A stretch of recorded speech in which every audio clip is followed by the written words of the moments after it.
Jätkame saadet natukene teises keskkonnas ja hakkame rääkima Eesti korvpalliklubidest eurosarjades ning millised on siis olnud tänavuse hooaja mängud Kalev Cramo ja Tartu Ülikool Rocki jaoks ning räägime mõistagi siis kahe suure peatreeneriga Eestis, Gert Kulamäe ja Alar Varrak.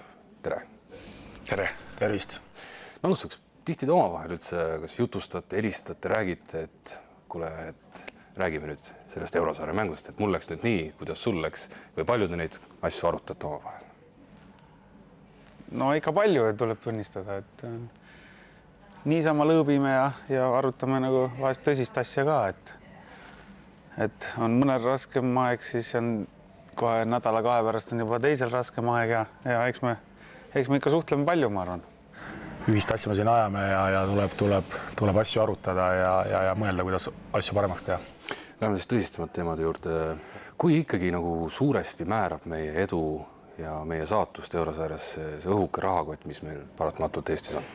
Tõsi ta on, et ma arvan, et rahvusvahelises konkurentsis Eesti klubidena, ma arvan, mitte ainult korvpallis, ka teistel spordialal aina raskemaks ja raskemaks meil läheb. Et vaadates meil siin seda süsteemi, see rahaline pool, me teame kõik, kus need valupunktid on, eks ole, ja muu maailm läheb lihtsalt reaalselt sul rahaliselt eest ära ja nuta või naera, nii see on.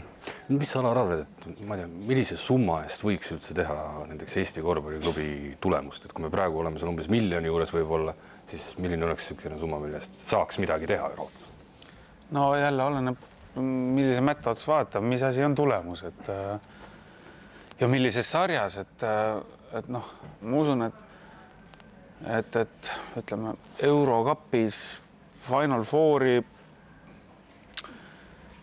hea asjade kokkulangemise puhul 4-5 miljoniga äkki teeks ära, aga see ei garanteeri sulle seda, et otseselt raha eest tiitleid keegi ei osta, aga see teeb lihtsamaks küll, ütleme nii. Noh, seda uhkem on see, kui me mõnikord tuleme Itaaliast tagasi kantu vastu võiduga, et need asju õnneks meil juhtub, aga seda enam ikkagi selles kontekstis on tähelepanuväärne, kui me suudame aega sellised võite saada.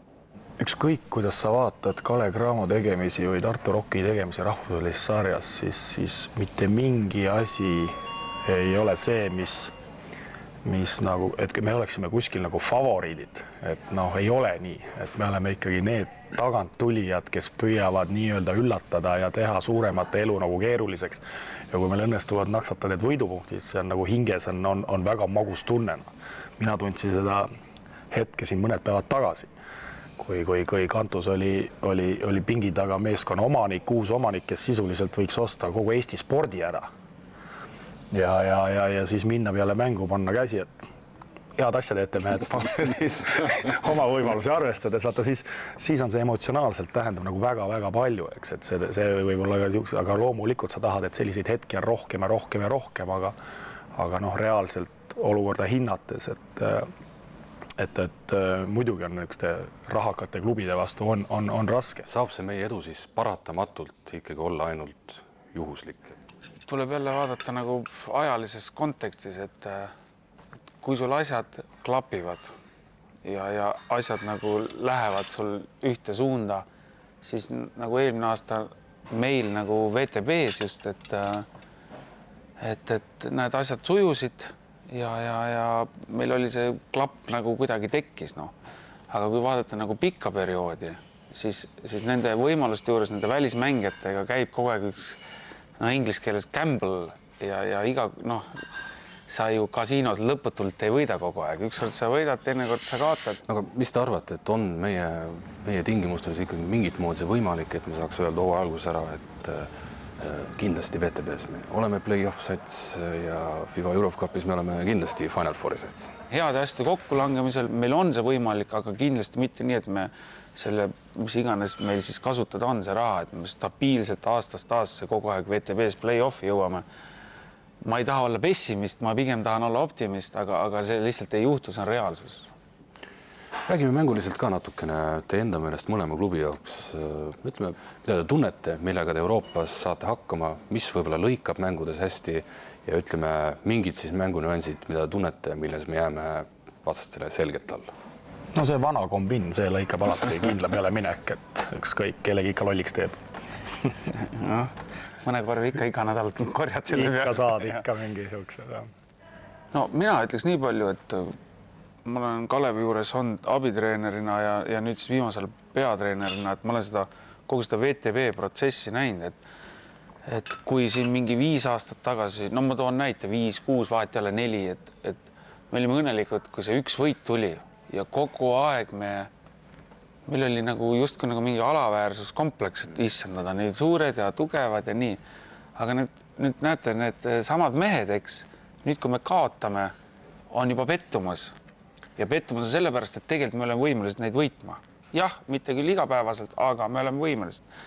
Et ma arvan, et kui nagu aastate pikkus protsessi vaadata, siis ma arvan, et mitte küll kõik, aga paljud Eesti mängijad oma oskuste ja selliste taktikalise nüansside pealt ei jää tegelikult palju maha või on samal võrdsel tasemel kui siin Euroopa, ütleme, keskmik või isegi üle keskmise, et me ei saa päris tippudega ennast võrrelda. Et mina arvan, et mulle teeb nagu see healt meelt, et me ei ole üldse palju maas. Küsimus on selles, et neid mängijaid meil 2 võistkonna peale, ütleme, me võime 10 ette lugeda, kes on Euroopas nagu ikkagi, ma ütlen, täitsa võrdsed või siuksed keskmikud. Minu arust meil jääb nagu sportmängudes just sellest mentaliteedist puudu, kui me lähme nende suurtega mängima ja kui meil see on paigas, siis minu arust siin kõik erinevad sportmängud on seda näidanud, et me suudame neid suuri võita ja teha ja väga nagu korraliku tulemuse, eks. Ma korraks Kerti nagu täiendan siis, kui sa lubad, et seesama, et näiteks seesama see võrkpall, et ma võin eksida detailselt, aga vist on Euroopa liiga see, eks.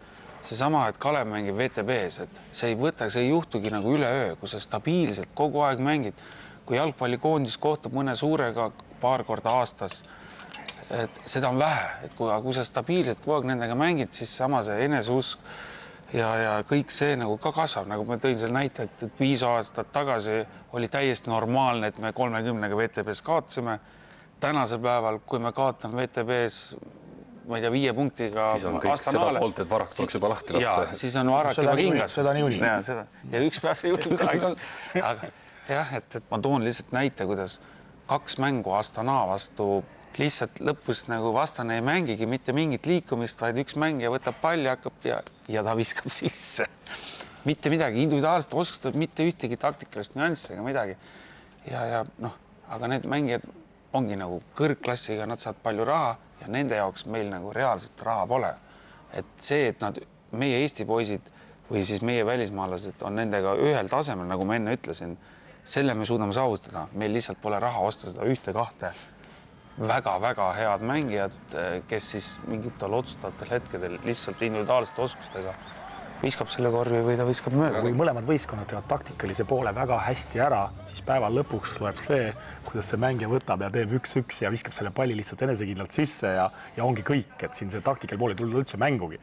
Mina arvan, et vaadates üldist pilti, siis see individuaalne pool ka hakkab enda Eesti mängijatel ka paremaks minema. Noorte treenerid teevad aina paremat tööd ja küll neid mängijaid ikka hakkab meil tulema ja küll neid tulebki, ma usun. Mängisime alles siin Audentesega, vahet ei ole palju see seis ei polnudki oluline, aga ma olen ise ka noorte treener olnud ja Gerdigi poissi treeninud ja nii edasi.